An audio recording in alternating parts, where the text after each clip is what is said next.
landscaping. I was doing all kinds of random stuff. And it was, it was paying the bills, but it wasn't really going to be that thing that fulfilled me. So I started dabbling into all different kinds of business ventures that were like drop shipping and Amazon fulfillment and, make money quick online type stuff. Mm-hmm. But none of those really panned out either because it wasn't something that I was passionate about. And then I started reading a book by Gary Vaynerchuk called Crush It, which was all about, find something you're passionate about, find something that you can add value to the world through. And welcome to the Gentleman's Success, Happiness, and Fulfillment Talk podcast, where we bring to you the most successful, happy, fulfilled gentlemen from around the world who have been able to conquer themselves, their life, their marriage, and their businesses. You will be learning from four-dimensional gentlemen who have cracked the code to the science of having it all. The question is, how can married entrepreneurs with kids become gentlemen, achieve true freedom, and build a successful, happy, and fulfilled life, marriage, and business? This show will give you the answer for that. My name is Alex Ramirez, and I'm your host. And you're welcome to the Gentleman's Success, Happiness, Fulfillment Talk podcast. Hello, everyone. So, as always, I have another amazing episode, another really exciting episode of the Gentleman's SHF Talk with Alex Ramirez, with me. And I have a very amazing guest that I'm very, very excited to talk about and learn from. I have some really interesting questions that I get to ask him today. And before I introduce him to you, though, I just want to give a big shout out to everyone who has been leaving comments, reviews, likes, who has been engaging with us on social media, on YouTube, on the podcasting platforms. To all of you who go out of your way and spend a few minutes doing that, I want to thank you, because the few of you who do are the ones who make all the difference, and I'm very thankful for you. So today I have Robert Sikes, and he is a natural and pro ketogenic bodybuilder. And he is CEO of Keto Brick, which I'm excited to talk about. I'm excited to talk about, keto and question everything that he's got going on. He also has an apparel, a brand, as you can see, he's wearing it, called Live Savage Apparel, right? And so he basically followed all the traditional advice of eating 6-7 meals before and eating a lot of carbs and stuff. And even though he got a good result with it, he then discovered the ketogenic side of things and started to get even better results. So I'm excited to dive deeper into his story. So Robert, thank you very much for being here, man. Really appreciate you being here and welcome. Hey man, I'm excited to be here. I'm excited for the conversation. I certainly appreciate the opportunity. Awesome. Thank you, man. So look, the first thing that I do with my guest is make them a little bit uncomfortable. Someone did it to me and it was uncomfortable. So I guess it is uncomfortable. And it's to tell us about your entrepreneur journey, basically, who you are, your journey, in 75 seconds or less. 75 seconds or less, man. Okay. So went to college, did everything like you're supposed to do, got a job in corporate America, was making good money, bought a house, all that jazz, was totally unfulfilled, quit, got into a whole bunch of credit card debt, $250,000 credit card debt, and decided to branch out, figure out who I was as a person, build my own business, build my own empire. And I have done that alongside my girlfriend, who is now my wife. We now have several employees and we are kicking ass every single day. Cool. You crushed it, man. Let's see. So you did what you were supposed to do, right? What everyone told you that you were supposed to do, whatever everyone told you that the path that was right. You followed the path and you ended up making some good money, but feeling unfulfilled and maybe unhappy as well. Can you dive a little bit deeper into that? Yeah. So after I graduated college, I got a job as a train master. So I was management at the railroad, and it was corporate America. I moved up to Washington State to do that. And I was making, good money. It was like 6 figures right out of college. So all of my family and peer group thought I was doing something right, but it was totally unfulfilling. I didn't like anything about it. I didn't feel like I was making a difference in the world. It wasn't really answering any of my desires. And I would look at the people that were on the very top of the ladder within the company and they were all unhappy. So to me, it was like, okay, if the best case scenario pans out and I get to the very top of the ladder of this company, I'm still going to be miserable, which doesn't seem like a very good, win in my book. So I basically quit that and started dabbling in various different entrepreneurial endeavors.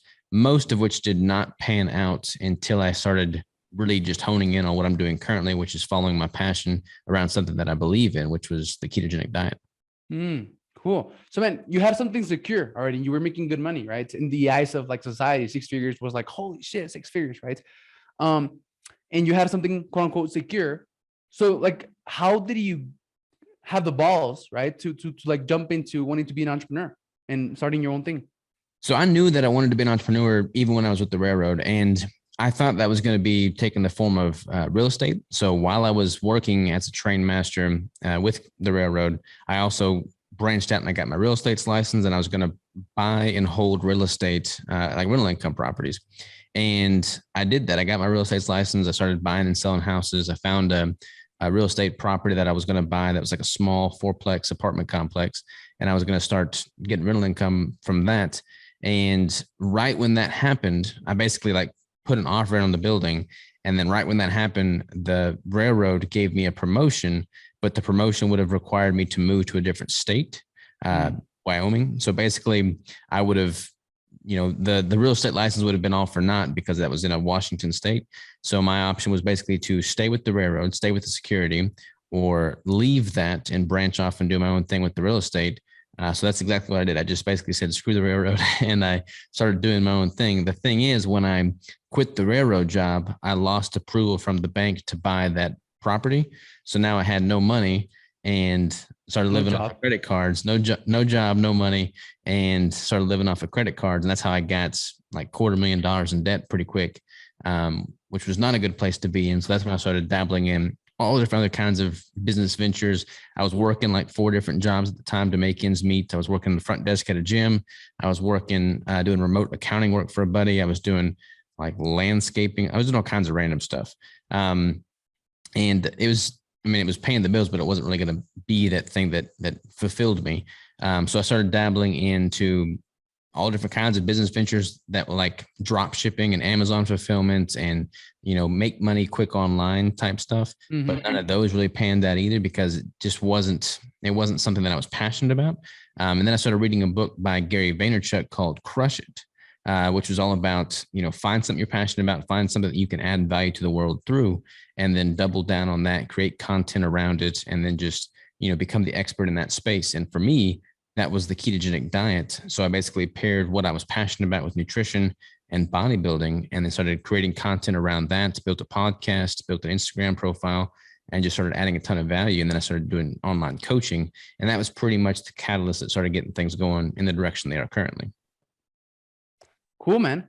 That's really exciting. And it's really interesting to me that before you found something in which you were good at and you had the opportunity to be successful, you failed a bunch of times. Not only that, right? Not only that, but you have to like work hard and have to figure it out, and even have to do some things that you probably didn't feel comfortable doing, like getting multiple jobs, right? After having a degree and you were supposed to be doing good, having a well-paying job, you were willing to get jobs doing all kinds of stuff, right? In order for you to figure it out. So how's that like transitioning, like that transition between working multiple jobs, doing everything that you needed to do, and even failing?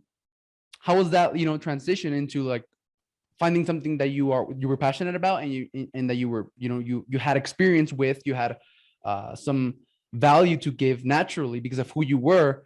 So how was that transition before hitting that, that vehicle that you were going to be successful with? It was not smooth, man. Like I had a girlfriend at the time. She's my wife now, but that was the first girl I'd ever had. And, like it was just, I was in a really dark place, man. I was struggling with a bunch of disordered eating habits before I really started getting momentum going with the ketogenic diet. I was depressed. I was broke. I didn't have a clue what to do with my girlfriend because, I had not, and in my mind, I'd always tried to become a successful entrepreneur before I had found my significant other. So the fact that I had her in my life now and was not yet successful was scary to me. I mean, there was a point where I literally, like when I was at my lowest, I told her I could never see her again. Like that was the first time I told her I loved her, was when I said, I love you, but I can never see you again. And we stopped talking for like 3 months. And I thought I was going to always, not be talking with her. But then I realized I had made the mistake and, came to, but it was like, I sacrificed a ton of sleep, sacrificed a ton of, I didn't spend my money on myself doing anything fancy. Like it was all just work. And a lot of sacrifice, man. And then when she came into the picture and started helping me build the business, we were filming everything. Like there was no personal enjoyment in most things. It was all just building the business, building the content, creating a brand, and working. And honestly, like fast forward to today, it's still pretty much the same thing. Like we're still working like crazy, but we believe in what it is we're doing. Mm-hmm. And that makes doing all this obscene amount of work much more enjoyable because we understand the purpose of it all. Cool. That's cool, man. And I just want to digress a little bit into a specific point in which you said that you were basically trying to fuck yourself over by telling your now wife to like that you didn't want to see her, right?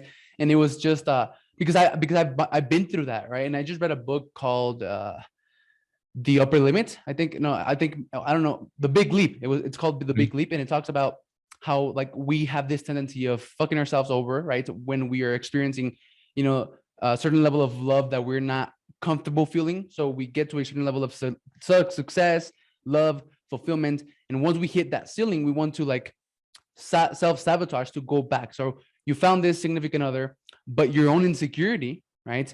Your own like maybe feeling of unworthiness almost made you fuck everything over, right? Which if you had, you wouldn't be right now where you are, probably, with your wife being your partner, feeling successful, feeling happy, and feeling fulfilled. So you stopped talking to her for 3 months, but like what allowed you to be like, no, like this is wrong, this is not right? I think honestly, like it was like I had always thought that a girl would just slow me down in my endeavors from a business standpoint. And I didn't want to be slowed down because I knew that I had the potential to do something great and build something great. And since I hadn't yet, I assumed that if I was with somebody else, my ability to do that would be hindered. But, with the type of person that she was, and she is, she's only been supportive of my endeavor. She's only ever been helpful. Like she's only added more to what I've tried to do. The business would not be anywhere near what it is today if it wasn't for her. And once I realized that, then I was able to kind of, realize that I had made a mistake and then go back to her. And then we've only become stronger as a result. But, like you said, I was definitely guilty of self-sabotaging myself because I've spent more of my life in a state of just extreme discomfort and honestly misery than I have not. So for me to ever feel something pleasurable, to ever feel something good, to ever feel something, nice, I just assumed that I don't deserve it or it must be wrong. So I like to return to what I'm more familiar with, which for me is being uncomfortable. Cool. It's crazy, huh? Like that we have trouble being good just because. Yeah, it's I don't know, it's self-masochist, I guess. Yeah. But it's also good to like be comfortable being uncomfortable, right? Yeah. And cool, man. So your wife has been a big factor in both of your success, in the success of your company and all of that. So man, how were you able to like, I don't know, get lucky, I guess, and be able to find such a supportive business owner / partner / wife? Because that's not usual. That's not like, that's rare. Yeah, to be honest with you, man, I have no idea how I got lucky in a sense. I mean, when I moved to Washington to work at the railroad, I bought a house, and then she was working as a barista at a coffee stand 2 blocks up from the house that I'd purchased. So I'd walk up the road to get coffee every day. That's how I met her. And I would just go up there and get coffee and talk. And then she wasn't into business. She wasn't into fitness. Like none of that appealed to her, but I could tell she was just a really sweet, selfless, giving person. And for whatever reason, we just hit it off. And like with that, during that 3-month span where I, stopped talking to her, she had a lot of things that she wanted to improve in her own life too. So she started working out during that time. She started being healthier. So when I came back, after that span, like we were even more alike and had more in common afterwards than not. And she still never really planned on being a business owner, but now she is, and I guess she's just stuck with it. So, cool. But she loves it. Well, man, there's this pretty common problem across with like married entrepreneurs, right? And even with me, I've had this problem before. in which your partner, so for example, usually like the man is like the very driven one, the, you know, the achiever, the high performer. And then like the wife, not that much, you know, she's not into like personal development, working out or anything like that. So did you ever have it? Well, you just told me that you didn't, right? But let's see. What is my question? I guess what I'm trying to ask is, did you have to like make you, like, how is your wife so driven like you, right?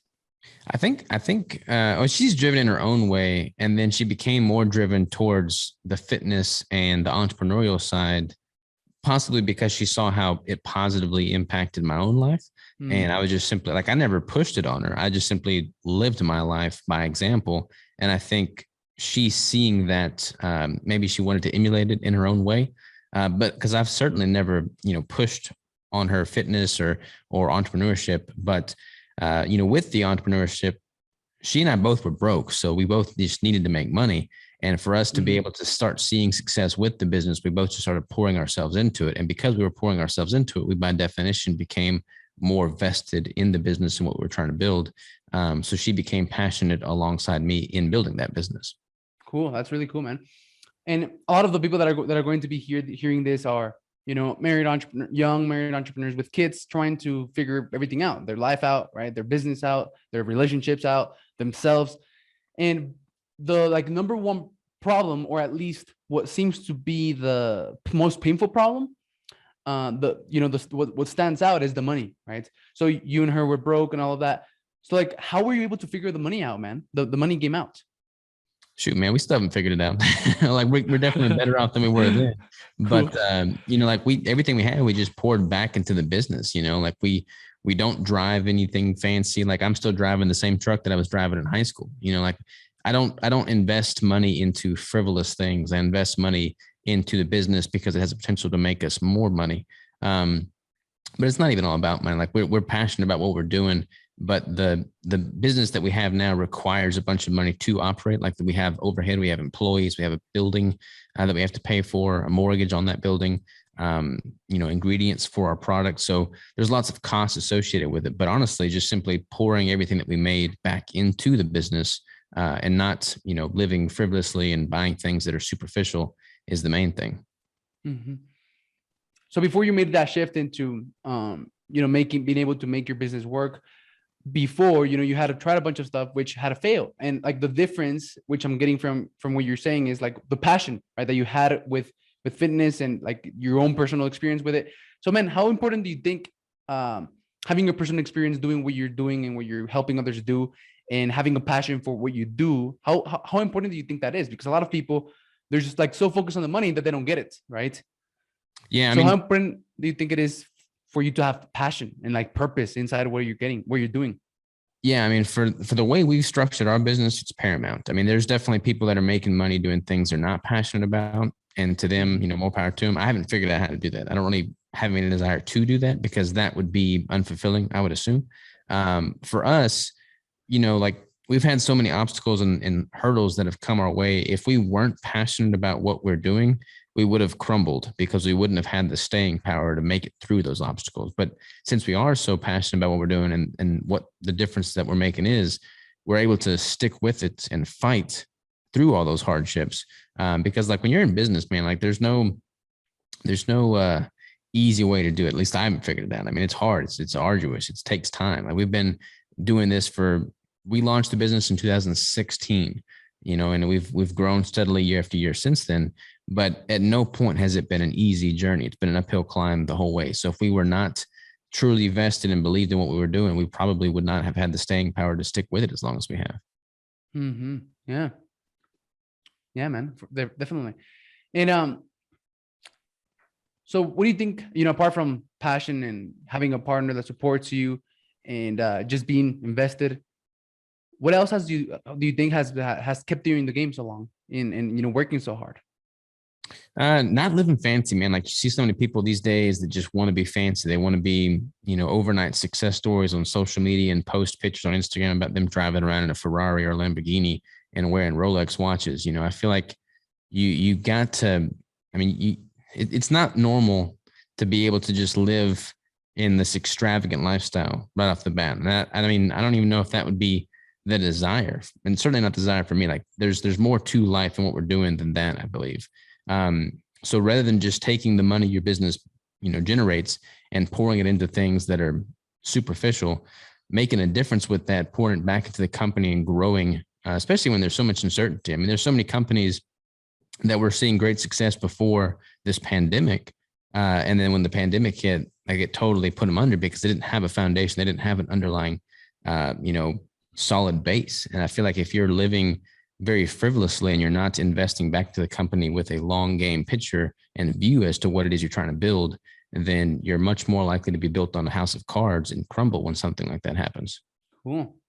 So it sounds like you have I don't know, how can I explain this? Like a financial literacy and awareness, and, like you're not going around buying Gucci belts and Gucci shoes, and, you're reinvesting everything back into the business. So who taught you that, man? And how do you have the discipline to be able to do that? I don't know that I had anybody teach me per se. Like my parents are not, frivolous spenders by any means, but they didn't really, I mean, my parents are not business minded at all. So I didn't really learn business from them. I did go to college for business. I have a business degree, but that wasn't really ever the main focus either.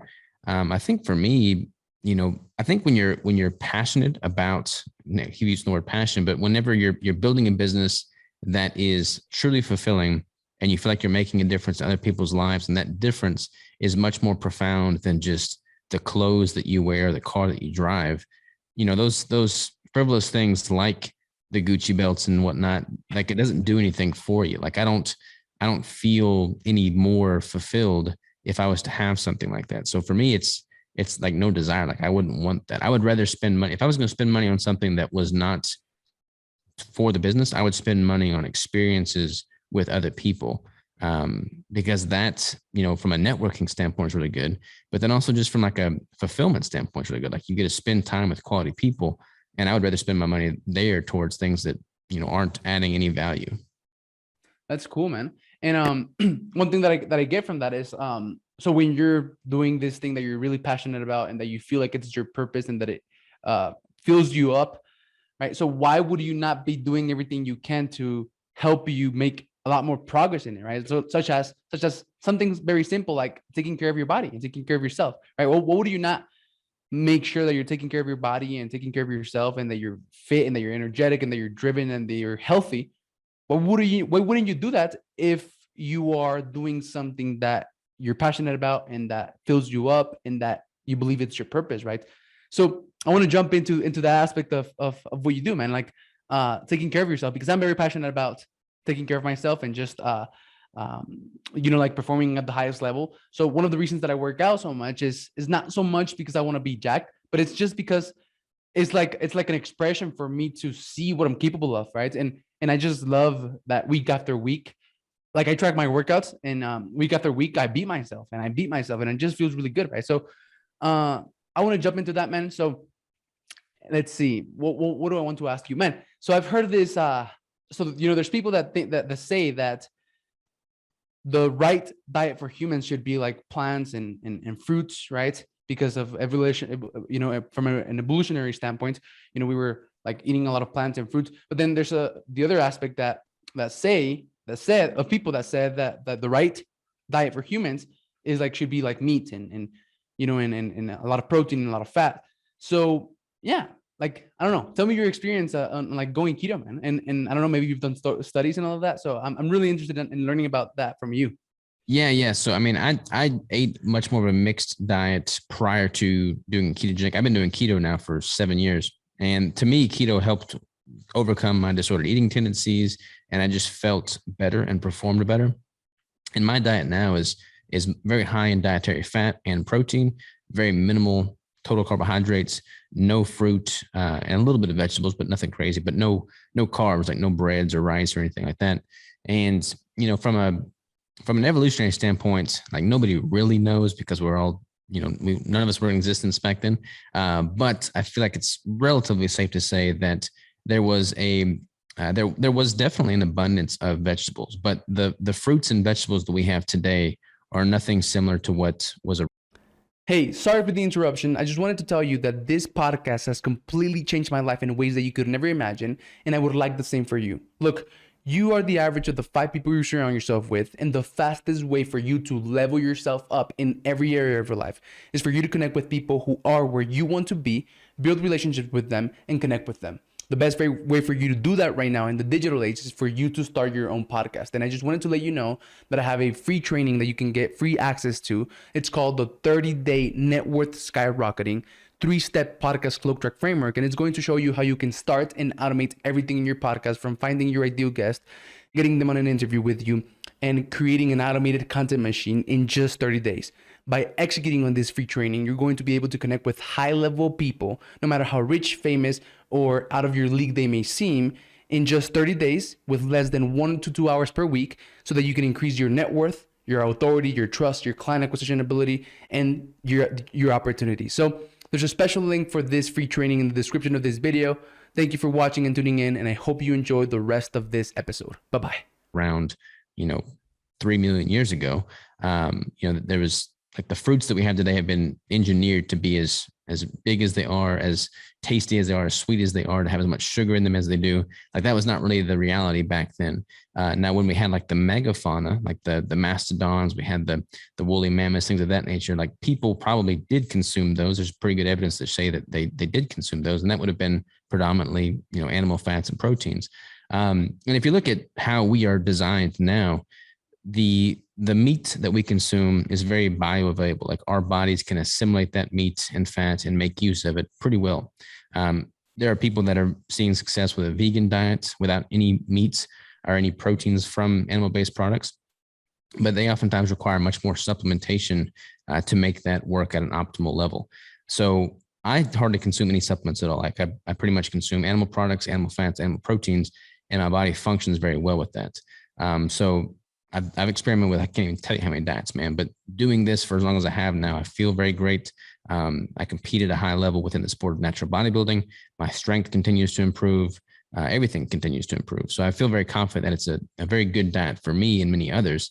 So yeah, I've got no intentions of turning back to a diet higher in carbohydrates or eating a bunch of sugars or things of that nature. I've always been interested in keto and like going keto, but I just find that it would be, I don't know, a little bit difficult for me to go keto. And it's just an excuse, right? It's just an excuse in any story. But how are you able to make it work, man? How are you able to make your diet be, like the full of like fat and protein and like, yeah, like how are you able to make the keto diet work for you? Do you take, what do you eat? Like a typical day of food for me, like I'll wake up, I'll have a coffee with some heavy cream. I'll typically only eat about 2 meals a day. My first meal, I just ate my first meal. It'll have some deer meat in there, some eggs, some cheese, some ground beef, something of that nature.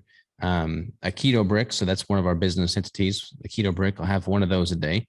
That's higher in dietary fat. So it's made predominantly with cacao butter, which is high in stearic acid. That's a good fat source. So I'll have one of those a day. And then for evening, my final meal of the day will have like a steak or, chicken or fish or something of that nature with some vegetables. And that's pretty much a typical day of eating for me. Sounds pretty simple. And so what's a keto brick?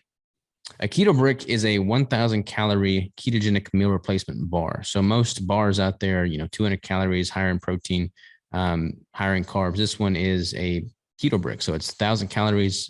Each one is about 90 grams of fat, or roughly 30 grams of protein, and about 10 to 12 grams of total carbs, depending on the flavor.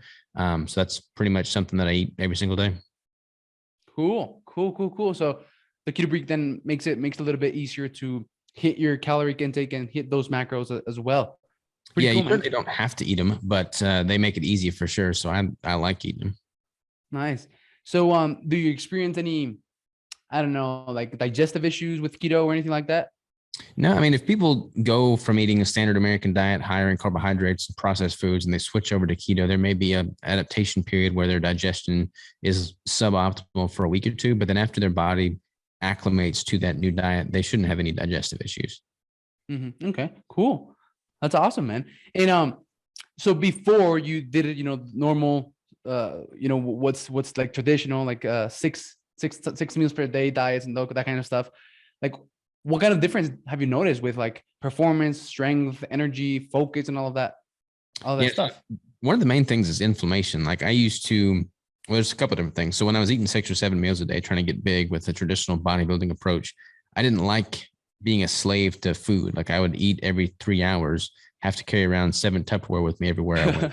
Just super inconvenient. So my productivity has improved since then because I don't have to, think about food all the time because I only eat once or twice a day now. So that's been one major thing from a lifestyle standpoint. Inflammation has gone down tremendously. So when I was eating a lot more inflammatory foods, processed foods, higher in sugars, et cetera, my joints would hurt more, my knees, my wrists, everything would just hurt more. Whereas now it doesn't hurt at all. Like I don't have to take near as long as a recovery time in between sets. I don't have to take near as long a recovery time in between working the same muscle group. So I can train more intensely and more frequently, which obviously has a benefit from a training standpoint. So that's been another big difference. And then from a mental cognition and just focus standpoint, I can focus a lot better because I don't have all the ups and downs with blood sugar levels throughout the day, eating a diet higher in carbohydrates. So I don't have like afternoon crashes or anything of that nature. Cool, cool. That sounds really appealing, right? For an entrepreneur like me. So I also eat like 2 times per day, and I fast like 18 hours per day. And man, basically, if I didn't have to eat food, I wouldn't, but I have to, right? And like food for me is fuel. Um, so I think it's, it would be really good. It would be really good to have a more focus, more energy. For me, it would be really good to, like not have to rest so much between sets and be able to recover faster, be able to get bigger faster, gain more strength. So that's really cool. That's really appealing, man. And so what would you recommend me, right? Like if I want to try out the keto diet, and go keto, not try out the keto diet because it's a lifestyle change, right? Like if you're really either you're in or you're not. So if I'm considering changing my lifestyle into keto and go keto 100%, what would you recommend for me to be able to do that and be successful at it? Yeah. So you whenever you're changing something drastic, you don't want to change too many things at once. So I would probably just, are you tracking your intake currently? Are you tracking your macros or anything? Yeah, I eat about 2,100 calories, and I eat enough protein. So like I weigh about 195 pounds, so I eat about 190 to 200 grams of protein, and then the rest comes from fat and carbs. I don't really track the fat and carbs. I just track my calories and my protein. That's it. So you could, for the sake of keeping things simple and not changing too much at once, you could keep your calories the same, maybe drop your protein a little bit. Like if you're currently eating 190 grams, maybe drop that to like 160 or 170 initially, and then remove the carbohydrates or have 20 grams of total carbs tops, and then fill the rest of those calories with dietary fat. And that should give you a pretty good starting point from a macronutrient standpoint. And then give yourself several weeks at that intake so your body has time to adapt, and make sure you're taking in enough electrolytes. So when you switch over to keto, your kidneys flush out a lot of your electrolytes. A lot of people lose a lot of water initially. So it's important to stay hydrated, drink enough fluid, and then make sure you're supplementing with a little bit of additional sodium and potassium. But if you're doing that, that would pretty much hedge the bets in your favor and prevent any adverse effects from switching over. And you should feel pretty good. What about your environment, man? Is your wife in keto too? Yeah, she's been keto now for about 6 years. Yeah. So, I mean, I guess it would be hard if you like trying to go keto and then you have, like the rest of your family, your wife and your kids, all of that eating, like sugar and candy and all of that, right? I mean, I guess that would be a Yeah, challenge. that would be a challenge for sure. But I mean, shoot, man, like once you experience how much better you feel and you just feel healthier, everybody wants to emulate that. Everybody wants to be as healthy as possible. They want to feel better. So if you start living by example and it's recognized how much better you feel and perform, then hopefully they would want to emulate that as well. And then, I mean, shoot, you're the one buying the groceries, or, like your kid's not buying the groceries. So you can have foods in the house that are healthy for them as well. So it makes it an easier transition for everybody. Cool. Yeah, for sure. I think, I don't know, man. I gotta like sit down and think and be either like commit to do it or not do it. So I'll think about it. And I'll probably try it out. Well, Yeah. I don't know, man, because I don't like the word try it out either. You commit or not, Well, if So you do it, definitely Give it at least 2 months. I feel like if you do it for 2 months, 100% commit for 2 months. And then if you do that and you don't feel well, then you can tweak things. But that way you've at least given your body, time to adjust. Okay, cool. So man, I want to take the next 50 minutes. I have this, like, I ask 5 questions at the end of every interview, and those 5 questions are around a framework that I use, and it's the 5 M's of success. So mindset, map, motion, measure, money. If you want money physically, right? Results, money emotionally, money sentimentally with your relationships, money financially with your business. You gotta have those first in place first, right? Which is the mindset, the map, clarity, the motion, right? The habits and the putting in the work, the measure, which is tracking systems and measuring everything. And if you have those 4, mindset, map, motion, measure, you'll get the money. So I want to go ahead and like ask you 5 questions around that framework, but like let's focus on business, just because I think that we haven't talked about that enough. Is that good with you? Yeah, for sure. Awesome, man. So in your business, right? Like what is like one mindset shift that, or maybe you can give a couple, right? That has allowed you to stay consistent, right? Like stay in there, not give up, put in the work. Basically, like what is a mindset that has kept you playing the game long enough to a place in which now you're like, pretty successful, happy, and fulfilled? Recognizing that it's always my fault. Like the world owes me nothing. Life isn't fair. No one's coming to save me. Like it's always my fault, whether that the outcome is good or bad, it's my fault. So when you have this type of extreme ownership, you start seeing opportunities in places you never would, and you feel more empowered because you recognize and you realize and you believe that whatever your current situation is in life, whatever your current outcome is, it's by your doing. So, you are in control. So having that mindset first and foremost has been incredibly impactful for me in the business. Taking 100% full responsibility for everything that happens or doesn't happen, right? Mm-hmm. And realizing that everything, like if you're the problem, then you're the solution. Exactly. Right. So like right now, one way that I'm applying it, and it's just because it's relevant right now, like the relationship with my mom is a little bit, there's a little bit of friction with the relationship with my mother. But like I'm taking responsibility for it, and I have a journal, man. I just started. I call it the Journal of Love. I call it the Journal of Love, which I just started for my mom, right? To be able to like take responsibility for the problems that we're having, and like journal about the problems that we're having, instead of blaming her or just like putting the blame on her on why I'm not understood, or why she treats me the way that she treats me, or why she says the stuff that she says to me, whatever, right? I'm trying to see like how is it that I'm causing all of that, and just trying to understand her behavior. So yeah, taking 100% full responsibility, man, is like one of the fastest ways to be happy, because one of the benefits from doing that I've noticed is that you stop taking things personally. Mm-hmm. Yeah, right? Totally agree, man. I think that's a wise move for sure. Cool. All right. So man, if you could go back in time to when like before you started all the businesses that you failed and all of that, right? And that you were like, I want to be an entrepreneur. I want to make this work. So if you could go back in time to that moment in which you failed you quit your job, and you were like, you were going to go all into business. If you could go back in time and give yourself some advice, what would you say to yourself then? Probably to not try and make money quickly, like not try and build a business that's one of these get rich quick schemes style of businesses. Like rather to spend my time, effort, and energy focusing on something that I am excited to sustain for the rest of my life. And once I made that mental shift, I had the staying power to see success. But all of the get rich quick stuff that you see online that's marketed to you, like it's just low hanging fruit that people think is going to solve all their problems. And in reality, it's just a waste of time. So not playing that game, I think, would be super impactful. That's really cool, man. So when you say like not get rich quick, right? So as entrepreneurs, like, frustration is like a big thing with entrepreneurship, right? Like you're just frustrated about the results that you think you should have, but that you don't, right? You have a picture of how life should be in your head, of like of where you should be. And when you're not there, you beat yourself down, you get frustrated.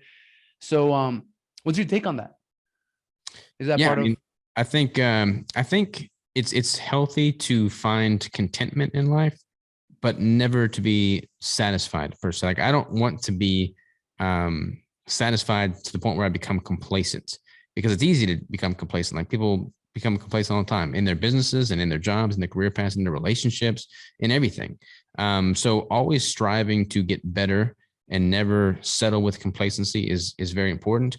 But on that same token, you don't want to always be getting, bigger and bigger and bigger, that you sacrifice the benefit that comes from being content, being proud, and being happy in the moments, because that's all part of the journey as well. So if you're always focused on the next big thing, then you never appreciate where you are. And there's a stark contrast and difference between being satisfied and complacent and being proud and happy and fulfilled in your current state. And I feel like, constantly towing that line and knowing where that line exists for you is very important. I like that, man. I actually love that because right now I'm at a point in which I feel successful, happy, and fulfilled. And I feel content and happy and proud and of myself and grateful, right? So like I'm content without complacency, right? Mm-hmm. I have a big vision of like a world movement that I want to start, of like the modern gentleman thing, of where I'm taking my podcast. So like I'm content, I'm grateful, I'm happy without being complacent, waking up every single day at 4 a.m. Like working on every freedom, on my physical freedom, on my emotional freedom, on my financial freedom, on my sentimental freedom, every single day, like just hungry, right? And it's just a great feeling. And one of the things that a lot of people struggle with is that they're like not happy, and they're so caught up, so focused, so attached to the result that they think they should have, that they want, that they don't enjoy the process, right? Which is all that matters. Going through the process, enjoying it, learning from it, growing through it.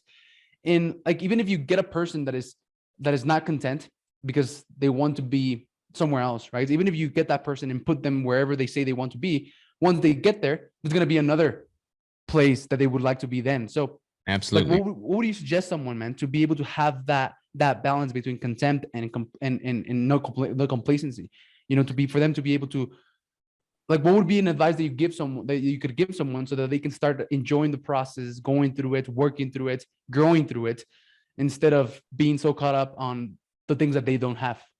Yeah, I think from a tangible standpoint, one thing would be to always strive for more, in the sense that you're always trying to get better than you were yesterday. So like for me, for example, we've launched several businesses, but I'm never just like stopping. I'm never tapping the brakes and just settling. Like I published a book a few weeks ago, and it took me 2 years to write that book. But I'm not really taking a whole lot of time to sit there and wallow in, the benefits that come with having done something that big. I'm instead focusing on the next thing that's on the horizon that I'm excited about. So I'm constantly moving forward. But at the same time, I take a lot of time to reflect on how far I've come. I speak with my wife about this regularly. Like, what were we doing 6 months ago? What were we doing 2 years ago? Where were we at then in life? What was it like then compared to how we are now, what we're doing now? And what's it going to be like in another 6 months or 2 years from now? So being reflective and learning from the past, but always having something that you're striving for in the future is the main thing. And then living in the present, right? Cool. Yeah. That's cool, man. Awesome. So being grateful about everything that you've achieved, actually giving credit, right? Because one of the questions that I like to ask people is, because I'm always saying that I'm getting a lot of breakthroughs across all areas of my life. So like when we first started the call, I told you about a breakthrough, which is that I just squatted something that a weight that I've never squatted in my life for 5 reps. That's a breakthrough. That's a huge breakthrough. But when you ask people, what are some breakthroughs that you've gotten in your life? It's hard for them to tell you one, right? Mm-hmm. It's like when you ask someone, tell me 5 things that you suck at, right? They'll go in and like list a bunch of things that they suck at. But if you tell them, tell me a couple of things that you're good at, it's going to be hard. So I think this intentionality, right, with reflecting on the past and being grateful for it and giving yourself credit for doing things and feeling proud about them, right, as well at the same time always having your vision on that big future. Yeah, I love that, man. 100%. Awesome. So let's see, mindset, map, clarity, man. So what do you do in your life? So how were you able to get clear before you started what you're doing right now, helping people, with like keto and starting your keto brick product and everything that you're doing right now that makes you feel fulfilled, and that is giving you that is making you feel successful, and that is making you drive towards progress and towards impacting people's lives. How did you come across that clarity that you were supposed to do that, man?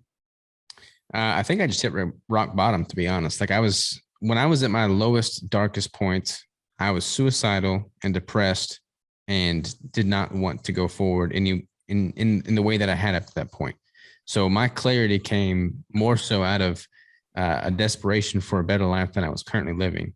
And a lot of people, they don't ever go to that dark spot for fear of the unknown, or because they have the safety net, they have the security.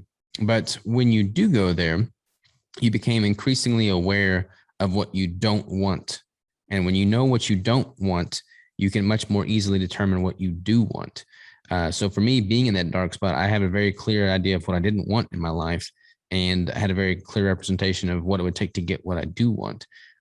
So going there and being there for the time that I did allowed me to have the drive and clarity in doing what I'm doing now. That's really awesome.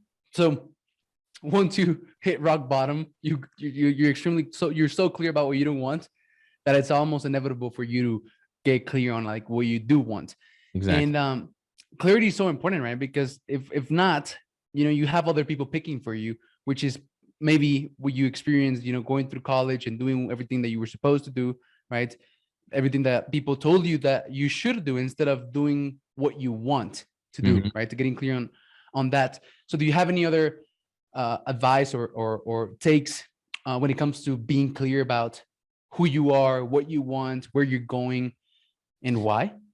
Yeah, I think anybody would benefit from just living and having experiences. Like so many people get sucked into social media and they live their life on Instagram feeds these days and comparing their life to other people, or living in some, false reality that they create for themselves. So, putting all of that noise down, like stop watching the news, stop watching TV, stop binging on Netflix, stop scrolling through Instagram, and just start living and experiencing things and a variety of things, and see what sticks, see what resonates with you. Focus on the relationships in your life, focus on the people that you interact with on a day-to-day basis, in person, not on social. And then just be present and be aware. And once you do that in a variety of topics, a variety of environments for long enough, you start to gain a lot more clarity on what sticks, what resonates, what you have a natural gift towards, what you can potentially be great at. And then you can double down on those things. Cool. So you basically find your gift, find what you're great at by experiencing stuff, by talking to people, by getting out of your own little shell or bubble. 100%. I like that. So when it comes to motion, man, what is one habit, one like business driven professional habit that you've had that you can share about and talk about that has allowed you to, build your businesses and have like success? So I wake up early and I work out early. But I think working out, for one, is something that's provided a lot of clarity for me, because it's a healthy thing. It's for me, it's like a form of meditation, a form of therapy. I have some of my best business breakthroughs while I'm training. So working out on a consistent basis and having that healthy foundation is very important. But then also just simply waking up early and starting the day with intentionality is super important. So many people, wake up late, they're already reactive, they're already put on their back foot, and then the world happens to them. For me, I like waking up early, being proactive, and then going forward into my day with purpose, with intentionality, and then conquering that day. And I feel like for me, waking up early as a habit is the best way to kind of set yourself in motion to do just that. Nice. So how do you set yourself up to not only wake up early, but to do it with intentionality? Or like, what do you mean by that? So I just know, like, when I wake up, I don't hit the snooze button. I just get up and get to work. And for me, since I have a business that is the vehicle of my day-to-day operations, I've got a very detailed calendar. And every single day I've got, plans in motion. So before I go to bed each night, I'll read that calendar for what I have coming up the next day, so that when I wake up, I'm automatically ready to rumble and excited about those things that are on the agenda for the day. Cool. So the morning starts the day before, the night before. Yeah, Cool. absolutely. Awesome, man. So the last question that I have for you, man, is what is your experience? Maybe you can share your experience on your personal life and with your business about like measuring and tracking. How important is that? It's important. I mean, because you need to be able to quantify the direction you're taking things. Like you want to be trending in the right direction, just as if, from a physical standpoint, like when I'm doing a competition prep for bodybuilding, I need to be able to quantify how much my scale weight is changing. I need to be able to quantify what my body fat percentage is doing. I need to be able to quantify what my strength is doing. So I measure and track all that. In the business world, I need to be able to quantify, what my, profit and loss statements are doing. So, very, very tangible here. I have a profit loss statement that I use from QuickBooks online, and every single month I'll go through that P&L statement to make sure that I'm, spending money in the right spots, making money in the right spots, and that things are moving in the right direction. And I'll go through every single month and I'll analyze all that data so that I can see that month over month, I'm moving in the direction that I want to be taking the business. So having, very quantifiable results that you can look and track and measure and, hedge against is super, super important. Nice. Awesome. I really like that. I actually just started to use QuickBooks, and I'm about to take my finances and my my personal discipline when it comes to like finances and tracking my finances to another level, because I'm really bad at that, man. So I'm going to start working on that. Nice. So, man, thank you very much, man. We've come to like the end of the episode, and I just love what you're all about, man. Ever since I came across you on James Nelson's podcast, he was like the first podcast that I heard about you, and I just started following you on social media. I just love everything that you're all about. It takes a lot to like be, at an elite level in any of the 4 areas of your life, and you're at a pretty elite level in multiple of them. So I don't know, like I just admire you, and maybe anyone that hears this podcast is going to love what you're all about, and they'll maybe going to want to know more about you. So if that's the case, where can people find more about your stuff? Where can they learn more about you and get to know you better? Yeah, well, I appreciate it. First and foremost, man, it's very kind words, and I can't thank you enough for the opportunity to chat with you. So my brand is Keto Savage. If people search that on social or online, they'll find me. And then the Keto Brick business is ketobrick.com, so people can find that as well. Cool. Awesome, man. Well, thank you very much for being here, man. I really appreciate you. And that's it. Appreciate you, Alex. Thank you, man. Bye, man. Thank you for watching the Gentleman's Success, Happiness, and Fulfillment Talk podcast. If you enjoyed this episode, share it with one friend, leave us a comment, and let us know. 99% of people never leave a review or comment, but we love and are very thankful with the 1% of you who do. If there's something or someone you want to see on this podcast, send me a message on Instagram at Alex_Ramirez1020 and let me know. As a thank you for that, I have an amazing surprise for each and every one of you who does take the time to leave us a comment or review on YouTube or one of the major podcasting platforms